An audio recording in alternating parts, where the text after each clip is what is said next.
Ngunnawal country, I'd like to acknowledge elders past, present and emerging, acknowledge their contribution to the culture and life of our city, and also to recall that there's a very long history of meetings in this place, and I'd like to welcome you to the meeting today. Belco Arts Centre is very pleased to welcome the Ozquilt Network exhibition and meeting today, and Sam Bowker, who is the special presenter. And I'll let you introduce yourself. Sounds fun. Thank you so much. Thank you. Well, thank you all for having me today, both in person and online. It's a pleasure to see you also. Hello there. Hello. Very nice.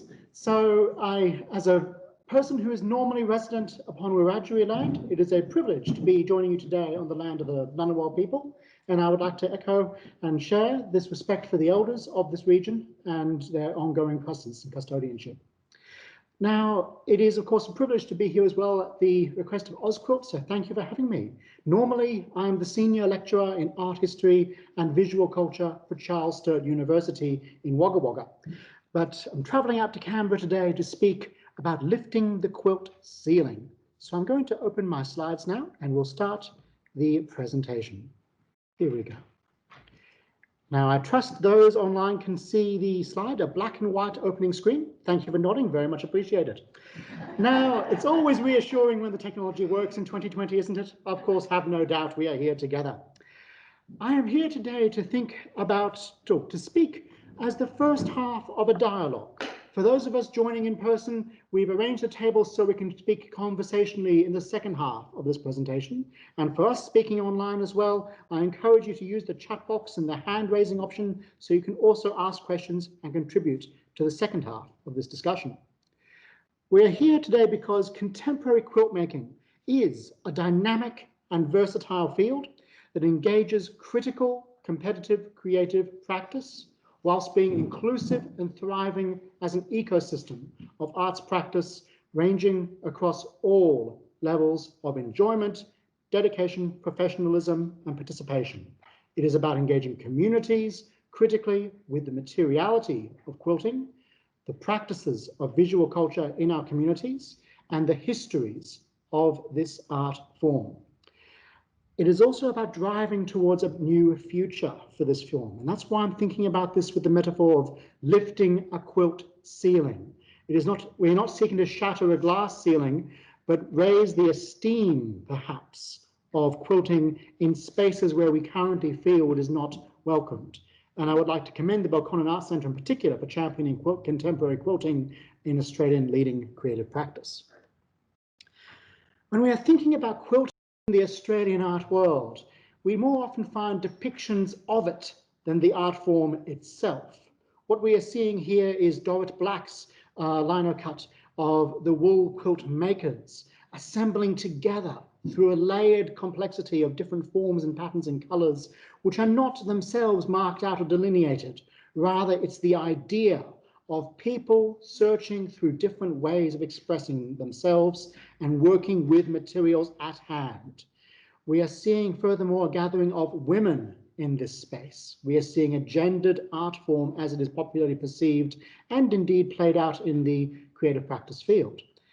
But in looking at a representation of quilting in Australian art, we're moving towards the question, where is contemporary quilting in Australian art? I share this slide with you as one of the culminating ideas from a series of lectures I gave on Australian art in the Wagga Wagga Art Gallery recently, where I thought about how we might describe movements and themes in Australian art by the types of work that artists are producing, not by trying to break it down into groups like isms and regions and specific communities of practice. It's rather attitudes to creative practice. And it occurred to me that there is nothing in that list that excludes quilt makers. Nothing. We are looking here at a summarization of the realists, those who are reflective and responsive. It might be too material to how a thing actually is, to what a thing actually is. The provocateurs who are seeking to challenge what has gone before, to make new things on a different scale, whether they're challenging themselves or indeed the foundations of quilting. The stylists, here I might think about the traditionalists as well, those who are also thinking about creating an aesthetic which is driven by a quality of precedent to one's own practice or to something you've inherited. And then the visionaries, separate to the provocateurs, they're off on their own world. They are developing a completely independent system of creative practice which responds to their own concerns exclusively, amongst other things. I'm also sharing with you an image of Richard Bell's famous work, Judgment Day, Bell's Theorem, noting the text, "Australian art does not exist." We are considering here quilt making as one of many modes of practice. We might recall Howard Becker's ideas in the 1980s of art worlds, in which quilting is seen as a self-sustaining world. To what extent then can it be linked to the idea more broadly held of an art world driven by painting, printmaking, sculpture, installation, digital media, and other practices? It should be no surprise that there's something quilt-like about that painting as well. Many of us will be familiar with the history of quilts in art galleries. And for most of us, even though this is an American example, this would be a pivotal landmark in this story. The exhibition Abstract Design in American Quilts, 1971, was presented for the Whitney Museum of American Art in New York, where they were trying to create an argument for a connection between the ideas manifested in American, largely anonymous quilts with forms that were typical to abstract expressionism, geometric formalism, and other modes. Oh, and of course, if you are reading the auto cue and it's not correct, forgive me, I may have a speech defect. It could also be the system. Okay, everything okay there? Yeah, no, everything's fine. Very good then. Okay, back to this now. One of the particular legacies of this exhibition and indeed concurrent quilt practice was the importance of the group of quilters known as the Gee's Bend quilters, an African-American community in Alabama who worked very much independently, coming to conclusions that were also being shared by what was seen as high modernist art forms. A community that struggled against prejudices and great difficulty to produce the work were then celebrated for this originality and contribution to American art as a whole. Even today, I still teach the quilts of Gee's Bend to my students in first year as a very important establishment-breaking idea of where do we find value in visual culture. I found that on looking at this presentation for Australian specific examples, it helps us to consider what Americans have done since that landmark exhibition. American colonial quilts are not uncommonly displayed in broader contexts of colonial 19th century art as one of many forms of visual culture at this time. They are included in that story. The challenge is, where do they end up in more recent exhibitions? Are they comfortable products at this time, showcasing the work of largely anonymous women, working in ways that were informed and responding to their communities in the way they were taught to so, amongst other things, through to a utterly spectacular representation of their work, from that which is situated in social history to that which becomes an extravaganza, an event, a spectacle. This reminds me of the way in which Van Gogh's work has recently been showcased as a digital extravaganza in Sydney, broadcast upon walls moving around you, hallucinatory and immersive, disconnected from this reality and showcased as something entirely different.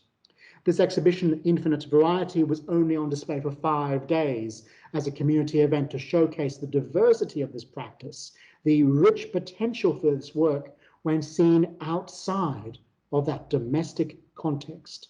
The horizontality of the quilt is a limiting factor in its representation in art galleries where the horizontal space is usually not available. And I mentioned this with a very deliberate segue to perhaps the most extraordinary project of contemporary quilt making, on scale, on participation, on sheer immensity, and also individual connection to personal stories, which remain the heart of quilt makers' practices and the reception of quilt making today. The Names Project, also the AIDS Memorial Quilt, started in 1987 after an idea that was several years earlier in the making, and is still being contributed to this day. The collective singular quilt includes contributions from people around the world, and it now weighs in excess of 54 tons, I am told. It is largely a quilt that has surpassed the idea of any one object into a cultural statement, a monument as a memorial. It is effectively architectural in its scale. And yet, the key to this is it's a collection of other people's stories, one at a time. If we're isolating quilt practice now to the idea of the individual maker, we are seeing a transformation which enables the museum, a space which customarily can deal with anonymous objects, to the gallery, a space where you are interacting with an artist's name as the first thing on the information about the artwork. The name is important for a gallery. The museum can handle the anonymous. This is my broad definition. I'm sure it's going to be challenged, but I'll hand it to you to consider. This is Faith Ringgold, highly celebrated as an American contemporary artist who works in quilts. And this is an interesting positioning. I was asked the question earlier, which I think is a wonderfully provocative question. Does the designation of quilt compromise the reception of a work as art? And in the case of Faith Ringgold, we can see someone who is working very much with that idea. I am an artist. These are quilts. They're my quilts. This, I think, should be connected to how we encounter quilts in American histories even further, through another African-American woman, Harriet Powers, who is known to us today for two quilts that I'm aware of. Story quilts, pictorials of applique connected in this consistent blocked edge-to-edge grid format, which are encountering stories from the Bible, meteorological events, regional news events, and events from her own memory, as recounted to her and told by others. These story quilts are now of increasing importance when defining the history of American identity. They are engaging, they are tools, they are vessels for sharing knowledge. As a community of practice, they also celebrate the work of the individual, self-taught, autodidact, or learning from people around them who are also sharing a similar level of skills. They're applying skills from one context to a very different kind of object, sewing for item repair, for clothing, for manufacturing, towards sewing for visual culture, for something beyond need as an object. When we are thinking about the veneration of early quilts in American history and how they're positioning now their quilt in contemporary art, I bring us to Australia. And how could we include this conversation without thinking, where are the major quilts in Australia's history? It's here in Canberra, the Raja Quilt. I think it's a pretty uncontroversial choice to say this is one of the most important colonial quilts in Australia. Created en route to Australia by convict women, directed by, we understand, Kezia Hayter, as people who were learning a skill, if they didn't already practice the art of sewing, on their way to Australia to find employment, amongst other things. The work itself is venerated as a physical object. It is displayed for only a few days of any given year, behind glass, mounted under very careful lights, and it is not unlike the bringing forward of a sacred object from a church into the open streets when they're displayed in the gallery in this way. It is a touchstone that connects to a very broad Australian story of the dispossession, realignment, and alienation from one context into another. The only comparable object I think we have when looking at international art histories for a textile with similar veneration is the Audible Carpet in the Victoria and Albert Museum. Note the case it's in. Purpose-built, very, very carefully controlled lighting, controlled atmosphere, isolated and separated from the rest of the gallery's displays of Islamic art from around the world. The Audible Carpet is a point of reference. It is a celebrity like Beyonce, known with a single name, the Audible, and presented in this way as something which is of pivotal importance to the rest of the gallery. In Australia, the Trinitarius carpet may be seen as similar, but we're thinking here about quilting impacts now.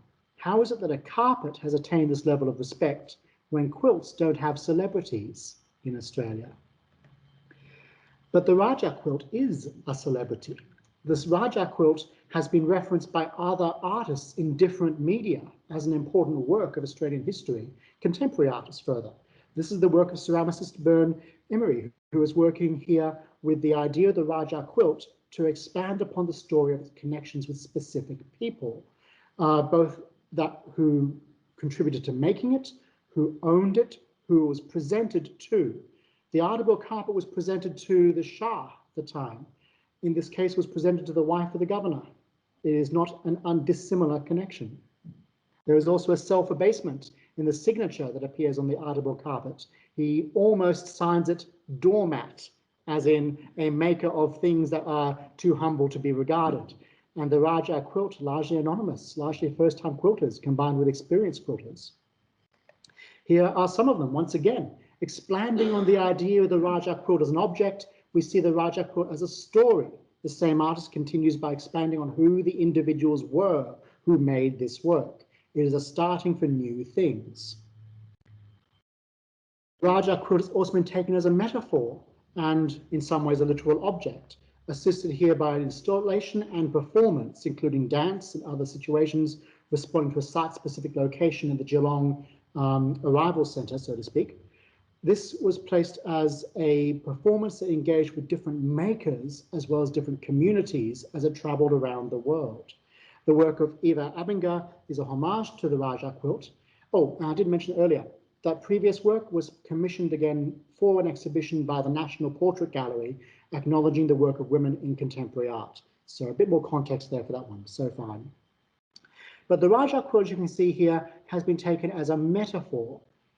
My analogy for how quilts have impacted contemporary Australian art is not unlike the dissolution of sugar in a cup of tea. It's an idea which becomes invisible and then alters the way you perceive Australian contemporary art. Quilts have been taken as metaphor for practice, but I'm coming back to this idea later. I mentioned earlier the Whitney Museum's exhibition. I mentioned an American example because we don't have something like it in Australian art history, a point where quilts were displayed on their own as an item of comparison to contemporary high art trends, as an independent way of arriving at those conclusions. What we do have was a point called the field, where geometric and other forms of hard abstraction were displayed as paintings, sculptures, and other works in these silver-lined walls of the National Gallery of Victoria, an exhibition that was criticised at the time for featuring largely American artists, but does include a few Australian voices too. When this exhibition was restaged using the extant artworks when possible, the work was expanded to include the voices of women artists who were excluded from the original field. But I'm wondering how different would Australian art history have been had they acknowledged the similarity of quilts to some of these avant-garde forms. I said earlier that quilts have entered Australian contemporary art as a metaphor, both visually, structurally, and as a mode of process and engagement. What we are looking at here are two very different artists who I feel have a resonance with the ideas given to us by quilt makers and quilt practice. Rosalie Gascoigne, extremely well known, of course, Canberra region based, has worked with repurposing materials, found, reassembled, arranged in a manner which is appropriate for the new object they have become. They are not, however, stitched or layered or textile. They borrow elements of the idea of a quilt. Melinda Harper's work is drawn in reference to American high modernism and other Australian geometric abstraction, but I think you can see a similarity between forms of strip work that we encounter in quilting, the crazy quilt amongst other things. She herself has never, in my reading of her work, acknowledged quilting as a source for her work, but I think there is something very quilt-like in this, and these are not isolated examples. Sarah Gontos has taken the idea of the quilt in another direction once again. This is an assemblage of various pieces. It is made to be monumental. It is an architectural scale. Note 3 meters by 6 meters by 25 centimeters thick. Exactly. It's a sculpture more than a quilt, perhaps. But it takes the idea of using a quilt and note the materials. I've written them out here for you specifically if you're reading this on screen. Screen print on linen, canvas and lame, digitally printed fabrics and various found fabrics, PVC, polyfill, glass, ceramic and plastic beads, thread, and artist's gloves. It's an assemblage of everything she could literally get her hands on and in. When we are looking at a combination like this, the idea of the quilt has given this artist the ability to present a work like this. Separated, this could have been an artist's book. It could have been a series of separate sculptures. Instead, it becomes a manifesto, drawing on the idea of a person's long invested labor. And this is a story from quilting. Quilting has another element in recent Australian art which I think really deserves to be shared as a note of optimism for lifting the quilt ceiling in the future. Just recently for Sydney Craft Week, the Corona Quilt was revealed by many participants of the National Art School, including students, staff and alumni. The Corona Quilt was inspired by two students, pictured here of course, whose work you'll see in a moment in a detailed slide. But their work initially was a response to the disassociation of on-campus teaching at the beginning of this year, as everyone experienced together.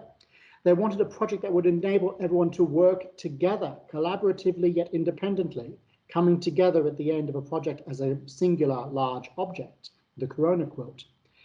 An instruction was issued to retain to a certain size, which was promptly ignored by almost everyone. And materials were totally open to anything you wished. They allowed for the Sakwa art quilt definition of a quilt as a creative visual work that is layered and stitched, or that references this form of stitched layered structure, not the older, perhaps in some ways more persistent definition of 3 layers of fabric held together by thread. You'll note the difference is what is more inclusive, what allows for more experimentation, more diversity of practice. So in the Corona Quilt, we are seeing artists who had never made quilts before, but may have had lifelong careers as ceramicists, muralists, sculptors, jewelers. So they are being challenged by the quilt.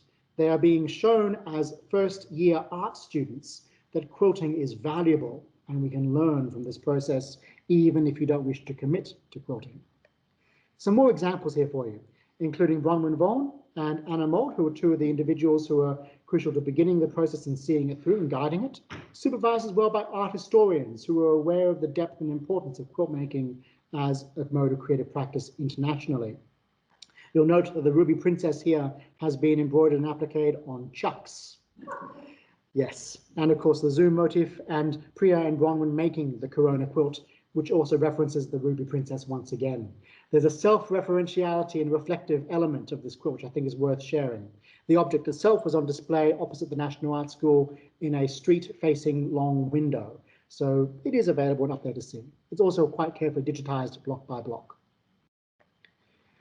I'm also interested in the way that quilting and contemporary art acts as a mode of agency for Indigenous knowledge.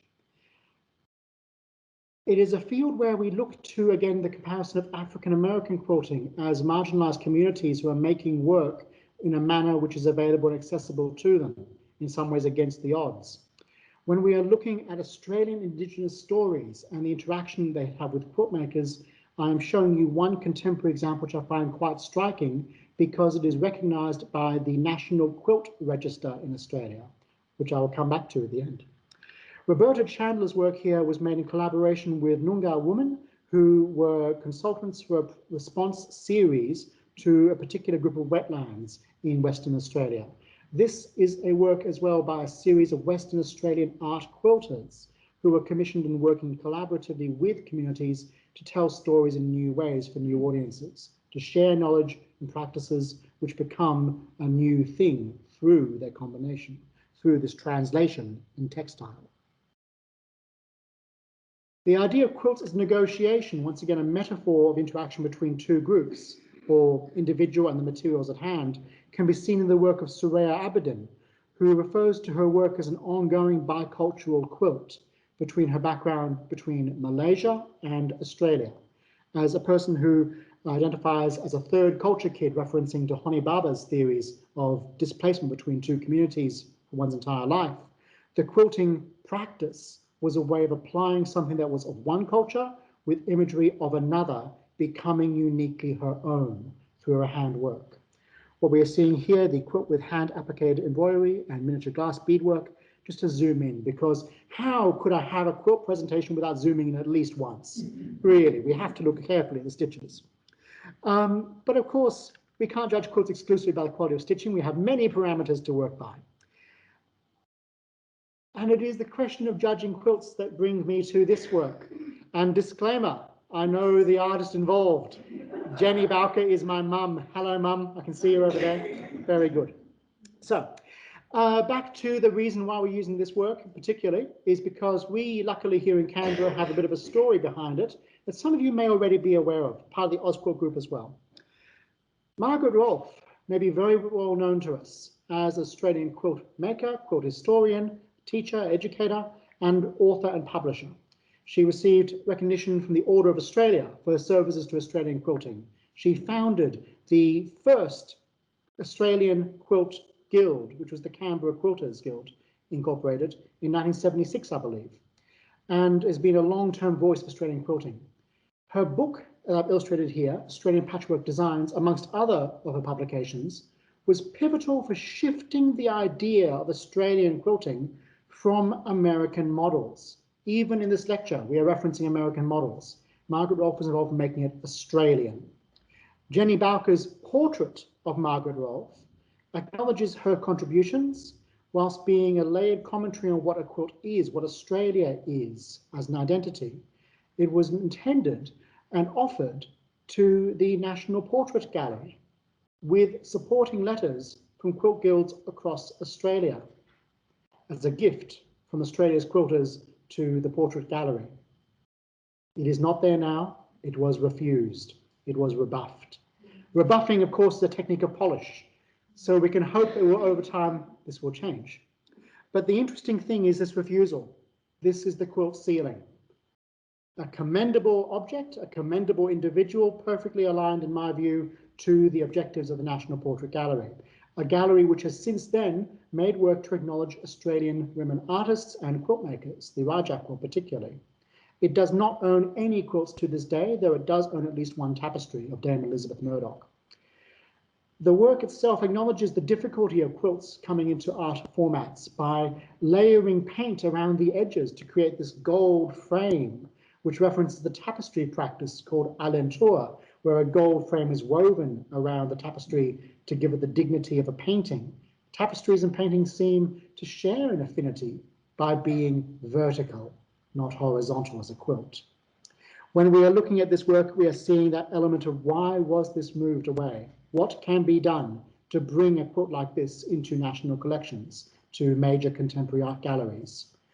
Well, the short version is quilts last longer than people.